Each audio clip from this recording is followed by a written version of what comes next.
would have a hard time getting around in my wheelchair, too. Huh? Wait. I don't believe this. Did you actually make it back home? On your own? Absolutely. You just realized this now. I got back home just 2 days after you left me stranded. But that's impossible. How did you even manage that? Well, it wasn't that difficult, to be honest. It seems like you've completely forgotten this, but I'm sure that I've told you before. But I lived in France for about 3 years when I was in college, for a study abroad program. Does this ring any sort of bell? I guess you mentioned something like that before, but it was a long time ago, so I don't really remember the details. Anyways, I still stay in touch with some close friends I made during that time, one of whom happened to live just 1 hour away from where you left me. She was kind enough to come pick me up, and she was the one who helped me get everything together so I could come back home. Fortunately, I had at least my phone and credit card on me, so it wasn't too hard to make all the arrangements. I don't believe this. How can that even be possible? And what else was it that you wanted to know? Oh, that's right. You were asking about how I sold the house. Yeah, exactly. That's the #1 priority right now. How could you do such a stupid thing without even asking for my permission? I'm the head of this household, so I should have at least had a say in this. Are you kidding? Do you really think that you're the head of this household? Of course. There's no question about that. My mom really likes that house. With all the barrier-free renovations, it was really the perfect layout for her since she's getting older now. You have no idea the trouble we had after we last spoke. That so-called kind local who offered to show us around ended up walking away with all of our stuff. We were left only with what we had on ourselves. Oh my, I had no idea. That must have been such a traumatic experience for you both. Anyways, we finally made it back home and we're looking forward to just winding down after everything that happened. So imagine our surprise when we couldn't even get into the house. This is just unbelievable. You're crazy. By the way, you're forgetting a very important piece of information. Because the deed for this house is under my name. Don't you remember? What? I thought that the deed was under my name and that this house belonged to me. Don't be silly. Why would you even think that? This house belonged to my parents in the first place. It's where I grew up. Since my parents decided that they wanted to settle down in the countryside after their retirement, I inherited this house instead. And besides, I was the one who paid for all the renovations that were done to make this house more wheelchair accessible. So any way you look at it, this house belongs to me and only me. Why did you think that I would change the name on the deed in the first place? That would have absolutely no merit to me. I know that. But I live there too, so you could have at least discussed it with me before you went ahead and sold our house behind my back. Oh, really? Coming from someone who decided on our divorce without so much as any kind of courtesy, your accusation hardly carries any weight at all.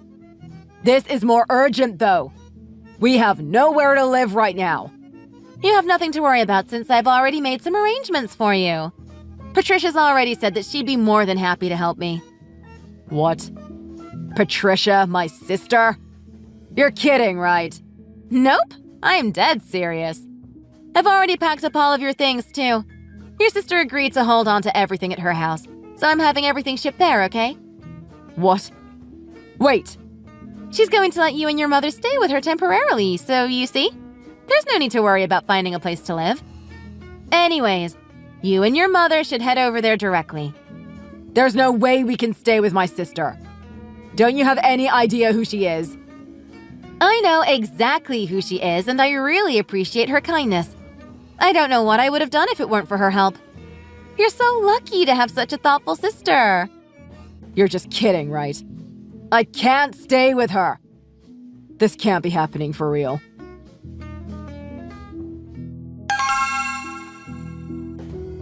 Sophia! How could you? What kind of punishment is this?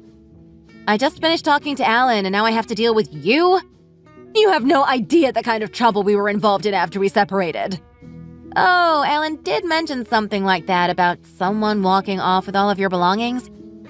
Was it the so-called kind gentleman that you found? The one that was supposed to act as your translator and take you around the city? That's right.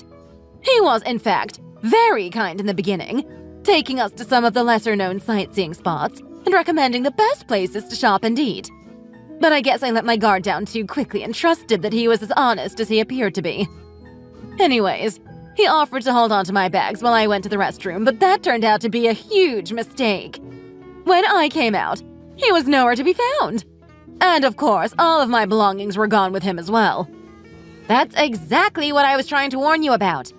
I told you that it was a bad idea to accept the help of a stranger, especially while you're on vacation in a foreign country for the first time. This is what you get for not taking my advice seriously. But he was so good-looking, and I just couldn't say no to such a handsome face. You just went by his looks? You should really be ashamed of yourself. What would your late husband say if he knew you were acting like this? That's not important right now. What about our house? Oh, that's right. You can just look over the previous text messages between Alan and I. I really don't feel like discussing the same matter over again with you. It would be a waste of time. A waste of time? Who do you think you are, talking to me like that? You should be respectful towards me. I'm your mother-in-law. Really? Because the last time we spoke, you were pretty determined about having Alan divorce me right away. And if that's how you're going to be, I no longer feel any obligation to hold anything back, and I'll be very frank with you about what I think. Oh wait, I actually saved you the trouble of starting the divorce process. In fact, it's already been finalized. Huh? What do you mean? I haven't even had the opportunity to talk to Alan about any of this yet. As you know, I got back home about a week before you and Alan. And when I went to check our mailbox, you can just imagine my surprise when I found the divorce papers already signed by Alan himself, along with the rest of the mail. It turns out that he was having an affair, and it was actually his lover who sent the divorce papers, along with a letter detailing their relationship. He's too much of a coward to confront me himself. She was also kind enough to include the video footage of Alan while he was actually signing the papers, so it's no mistake either. And I just took that opportunity to sign the papers myself and submit them to court. Wait, I don't understand. Are you really sure that Alan was having an affair? It just seems so unlike him. I'm quite certain of it. In fact, his lover is confident that she would make a much better wife for him than me. She stated as such in her letter. And she demanded that I move out of this house because I have no right to be here. Which is quite funny because the house in question legally belongs to me. So I wrote her back that this house was actually passed down to me from my parents. And also that the man she claims to be the perfect match for will come with an evil and controlling mother on the side. One that talked him into leaving his handicapped wife stranded in a foreign country. She obviously had no idea about any of this, so her response was as expected. She's going to leave Alan right away. I demanded compensation from her, which she willingly paid in full, and I haven't heard from her since. Who knows where she is right now? What?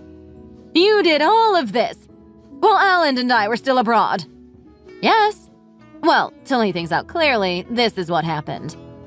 Although it was a shock at first when I realized that you and Alan had left me behind, it gave me the chance to look at the situation more objectively.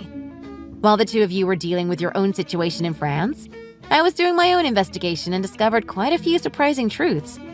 But I knew that this was the perfect chance to settle these matters, so I decided to take action right away, so that everything will be done by the time you and Alan returned home. And here we are right now. This can't be happening. The only thing that's left is to demand compensation from Alan himself. And I've already explained to my lawyer that he will be staying with his sister for the time being, so he should expect to visit there soon. What? So he should just stay put there patiently until my lawyer gets in touch with him. No, wait. This is all a joke, right? Staying with Patricia is just out of the question. I had a feeling that you would try and get out of going to Patricia's, so I took some measures ahead of time. If I'm not mistaken, Patricia should be approaching you from behind right about now. What? It looks like the timing was perfect. As you can see, I asked her to come get the two of you, so you wouldn't try and get away this time.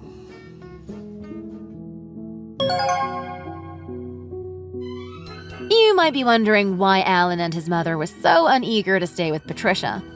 But it might have to do with the fact that she used to be the former leader of a well-known female gang.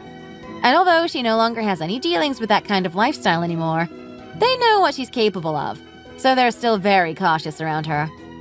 For as long as I've known her, she's never shown her mean side, and is always very gentle and kind in her manner.